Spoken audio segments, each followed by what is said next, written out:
So imagine you're a small child and you're in junior high school, for example, and there's a new kid in the class named Johnny, right? And one day at recess, Johnny just whips your ass at dodgeball, just completely humiliates you, hits you in the face with the balls, laughing at you, all this stuff. And from that day forward, you hate Johnny's guts, right? Johnny's a punk, you want to get back at him. And you want everybody else in the class to not like Johnny either, but getting your ass beat at dodgeball just isn't really good enough, right? So you come up with some bullshit lie that Johnny pees his pants at school and that his mom makes him wear diapers or something like that. And everybody in your class believes it, and then Johnny gets the nickname Little Johnny Pee Pants from now until eternity, right? They're writing that in the frickin' high school yearbook and shit like that. And nobody picks him first for dodgeball anymore. So what you've just done is called character assassination, better known in political lingo as the good old-fashioned smear.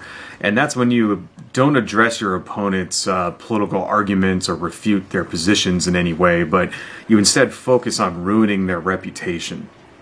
And smearing is a tactic which is old as time.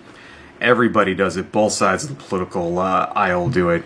But really, in America, nobody is better at it than the Republicans. So in 2012, there was a terrorist group called Ansar al-Sharia, which attacked the American diplomatic compound in Benghazi, Libya. That resulted in the deaths of 2 Americans, including the U.S. ambassador to Libya. And the next day, another group attacked the CIA annex building about a mile away and killed 2 more Americans and wounded 10 others. There have been 10 investigations focused on the events that surrounded Benghazi and the culpability or possible criminal misconduct of Obama-era officials, most of them focusing on Hillary Clinton. 6 of those were instigated by congressional committees that were headed by Republicans. And despite the thousands of man-hours and millions of dollars that have been spent in these investigations, every single one of them came to the same conclusion, that neither Hillary Clinton nor any of the other high-ranking officials in the Obama administration acted improperly, nor were guilty of any criminal wrongdoing whatsoever. Now you may be asking, why would Republicans do this, right? Why would they repeat an investigation into a matter which Hillary Clinton was exonerated multiple times? I mean, you would think that 10 different investigations which concluded the same thing would show Clinton to be more trustworthy, but in real life, that's not what happens.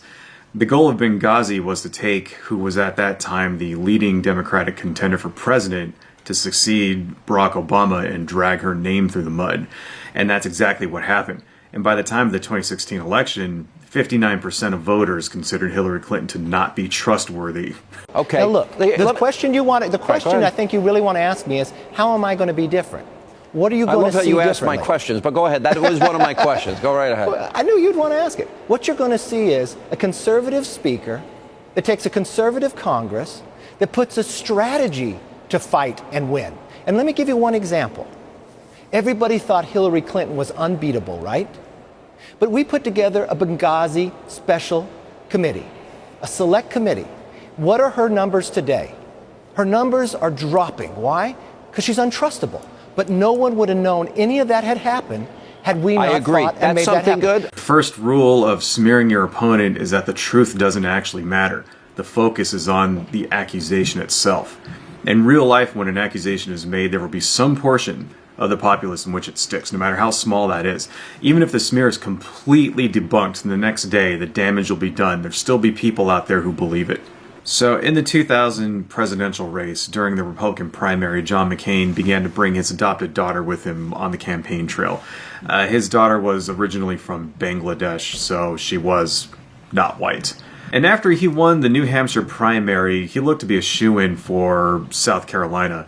And then suddenly voters in South Carolina started getting a phone poll with the question, would you be more or less likely to vote for John McCain if you knew he had fathered an illegitimate black child? So despite the fact that the origins of McCain's daughter were widely known, readily available to anybody who bothered to even do the most minute bit of fact-checking, the smear still worked. Bush won South Carolina and went on to win the nomination and then the presidency, to the detriment of pretty much the entire world. So our current president is involved in yet another scandal involving the solicitation of illegal assistance from foreign powers. in our elections, and this time it's egregious enough to get him in the middle of an impeachment inquiry, right? And for those of you who don't follow politics, essentially what Trump did is that he attempted to extort the president of Ukraine into opening an investigation into Joe Biden's son, right? And he withheld military aid from him until he got a promise to open an investigation into Joe Biden's son, who sat on the board of an energy company in the Ukraine.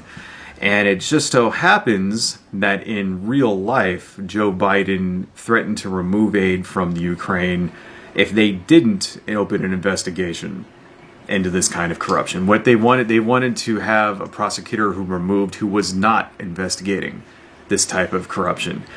Pretty much the exact opposite of what the Trump administration and what the Republicans are smearing him with, right? And this information is out there for anyone to see. I mean, it literally takes 2 seconds of Googling to uncover this. But the truth doesn't really matter when you're smearing somebody. Now, that's why every Republican out there is on the news every single night saying this exact same untrue bullshit over and over and over again, right? They know most people out there don't have the time or the inclination to actually look up the facts in this case. They know most people out there don't really care, right? This is the second rule of smearing your opponent. Stay on message, right? The truth doesn't matter. What matters is pounding the same message day after day after day, getting it into people's heads, whether it's true or not. You know, just the fact of them doing this, even though it's not true, even though you can go and you can find the truth in 2 seconds, right, and debunk this horseshit, the damage is already done. So sometimes the smear doesn't actually work that well. An example of this is Jacob Wohl. I don't know if you guys have heard about this guy. Earlier this month in October, he had this phony baloney press conference where he trotted out this former Marine and tried to say that Elizabeth Warren was having a long-term sexual affair with this guy, which is complete and total bullshit. You know, they had the dude reading off of cue cards and stuff like that. It was fucking ridiculous. Now, the same guy tried the same slimy fucking trick against Robert Mueller and Kamala Harris, and just people didn't buy it, right? But the point there is that it's the point is to get the smear out there, get it out there into the greater tapestry of Republican conspiracy theory bullshit, right? And I guarantee you, if Elizabeth Warren takes the primary, becomes the nominee, someone's going to bring this bullshit up, right?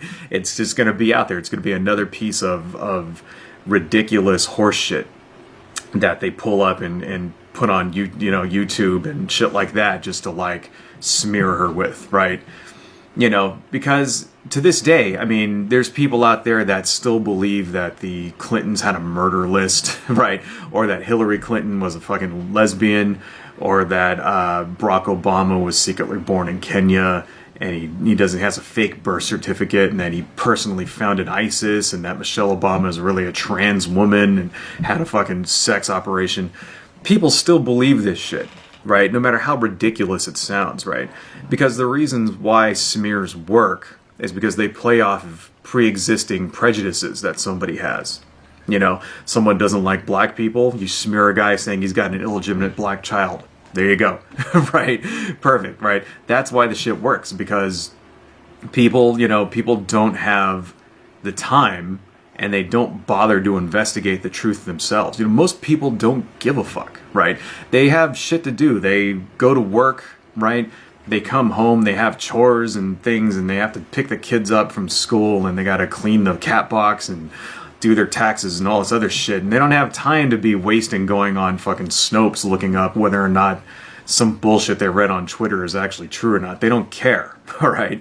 But you know, it'll worm yourself into your brain, and then by the time the election comes around, you're looking at this candidate going, yeah, he doesn't seem very trustworthy to me, right? This is why it matters to keep yourself informed. So when you see people spreading smears and lies like this, you can come armed with the facts and fight back, right? You know, it's important to engage, okay? And when you see this shit, you know, it's important to know that when people are trying to manipulate you, right? And yeah, you know, we'll never be able to undo the damage completely. We'll never get to 100% of everybody out there and change their minds back, or we'll never be able to stop smears like this from taking root and turning into conspiracy theories that some dipshit on YouTube is making a video about, on fucking Alex Jones or whatever. But that's not the goal. You don't have to convince everybody, right? You just have to get a majority to win elections so that we can finally get some fucking real change going in this country.